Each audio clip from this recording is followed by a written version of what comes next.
Ադրբեջանում պետության հովանու ներքո գործող քարտեզագիրների միավորումը հրապարակել է այսպես կոչված Զանգեզուրի միջանցքի քարտեզը, որտեղ Հայաստանի տեղանունները թյուրքացված են, ճանապարհի վրա չկան նշաններ, որոնք կհուշեն անցակետերի մասին։ Քարտեզագետ Ռուբեն Գալչյանի խոսքով այս քարտեզի հրապարակումով Իլհամ Ալիևը հակադրվում է իր իսկ ստորագրությանը, որով իբր ճանաչում է Հայաստանի ամբողջականությունն ու ինքնիշխան տարածքը։ Քարտեզում կարմիրով նշվածը Իրանի ճանապարհն է, դեղինը Հայաստանի ավտոճանապարհը, կապույտը Արաքս գետը, որը մեր երկրի սահմանն է։ Սև-սպիտակ գծերով պատկերված է կառուցվելիք երկաթուղին, որն ամբողջովին Հայաստանի տարածքով է անցնում։ Այս դեպքում քարտեզագետը հարց է բարձրացնում. ինչպես է Ադրբեջանը դրան անվանում տալու իրավունք վերապահում իրեն։ Իրանք կարող են Զանգեզուրի միջանցքը դնել իրենց Բաքվի մոտ եղած երկաթուղու վրա, բայց Հայաստանի տարածքում անցնող ճանապարհի վրա իրավասու չի անունը դնել իր անունով կոչել Զանգեզուրի միջանցք։ Սա Զանգեզուրի միջանցիկ ճանապարհ է, տարանցիկ ճանապարհ է, տրանզիտ ճանապարհ է, ոչ թե միջանցք է։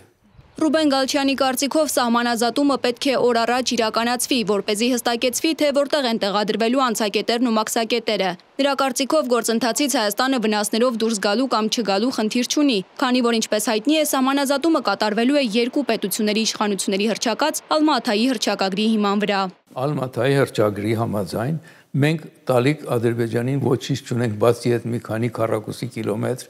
ճանապարհը, որը մենք դրա շրջապատը Տավուշում գրավել ենք, որպեսզի անվտանգ լինի մեր ճանապարհը անցանելի լինի։ Եթե դրանք վերադարձնենք Ադրբեջանին, Իջևանից դեպի նոյեմբեր գնացող ճանապարհը չի կարող, այլևս չի աշխատի։ Մինչդեռ Ադրբեջանը գրավել է 240 կամ ավելի քառակուսի կիլոմետր մեր տարածքներից։ Ըստ մասնագետի, երբ մեր երկրի վարչապետը հայտարարում է, թե մենք Ադրբեջանին վերադարձնելու տարածքներ ունենք, պիտի նաև նշի, որ դրանք կազմում են Ադրբեջանի գրավածի 1%-ը, որի մասին սակայն Նիկոլ Փաշինյանը լռում է։ Փոխարենը նա նորից անդրադարձել է այսպես կոչված Զանգեզուրի միջանցք տերմինին, նշելով, որ այդ հարցերը մեկնաբանելիս մենք պետք է հիմնվենք ոչ թե բանավոր հայտարարությունների, այլ գրավոր փաստաթղթերի վրա, եւ դա այլևս արդիական թեմա չէ։ Հիմա մենք աշխատում ենք բովանդակային տեքստի վրա, նախագծի բովանդակության գեներացման վրա։ Ինք սեղանին դրված են էլեմենտներ, եւ մենք այդ էլեմենտները պետք է ամբողջացնենք մի